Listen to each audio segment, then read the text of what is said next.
Hi, ഞാനിപ്പോൾ കോട്ടയം ജില്ലയിലെ മണർകാട്ടിലാണ്. Manarcad cent Mary's പള്ളി കാണാൻ വേണ്ടി വന്നതാണ്. ഇത് കോട്ടയം ഭാഗത്തേക്ക് പോകാൻ വേണ്ടി കിടക്കുന്ന ഒരു ബസ്സാണ്. അതാണ് കോട്ടയത്തേക്കുള്ള റോഡ്. നമുക്ക് ഈ പള്ളിയിലേക്ക് രണ്ട് രീതി വരാം. ഒന്നെങ്കിൽ പാലാ വഴിയും വരാം, അല്ലെങ്കിൽ കോട്ടയം വഴിയും വരാം. കോട്ടയത്ത് നിന്ന് 9 കിലോമീറ്ററും പാലായിൽ നിന്ന് 21 കിലോമീറ്ററുമാണ് ഡിസ്റ്റൻസ്. ഇതാണ് പള്ളി. പള്ളിയുടെ സൈഡിലുള്ളൊരു ഹോസ്പിറ്റലാണ്. ഇതാണ് വിശാലമായൊരു പാർക്കിംഗ് ഏരിയ. ഇതാണ് പള്ളി. പള്ളിയുടെ ഉള്ളിലേക്ക് കയറാൻ പോവുകയാണ്. സൂപ്പർ പള്ളി എന്ന് വെച്ചാൽ അടിപൊളി പള്ളി. നല്ലൊരു പോസിറ്റീവ് ഫീൽ കിട്ടുന്നൊരു പള്ളിയാണിത്.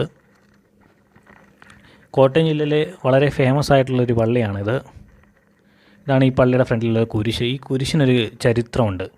ഈ കുരിശ് ഉയർത്താൻ വേണ്ടി ആനയെ ആവശ്യപ്പെട്ടുകൊണ്ട് പള്ളി അംഗങ്ങൾ ഉടമസ്ഥൻ്റെ അടുത്ത് ഇരുന്നു. പക്ഷേ ഉടമസ്ഥൻ ആനയെ കൊടുത്തില്ല. അങ്ങനെ അവർ നിരാശരായി തിരിച്ചു വന്നപ്പോൾ ഈ കുരിശ് ഉയർത്തിയിരിക്കുന്ന ആനയാണ് അവർ കണ്ടത്.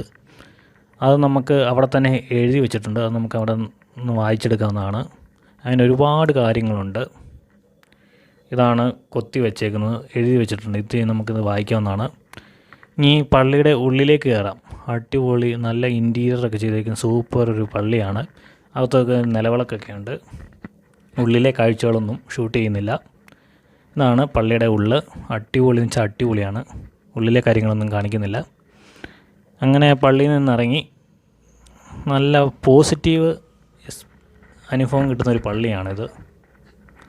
അങ്ങനെ പള്ളിയിലെ കാഴ്ചകളെല്ലാം കണ്ട് തിരിച്ചു പോവുകയാണ്. പോകുന്ന വഴിക്കെല്ലാം ഇങ്ങനെ ഓരോരോ വചനങ്ങൾ എഴുതിയ മരം മുറിച്ചൊരു സംഭവം നമുക്ക് അവിടെ എല്ലാം കാണാൻ കഴിയുന്നതായിരിക്കും.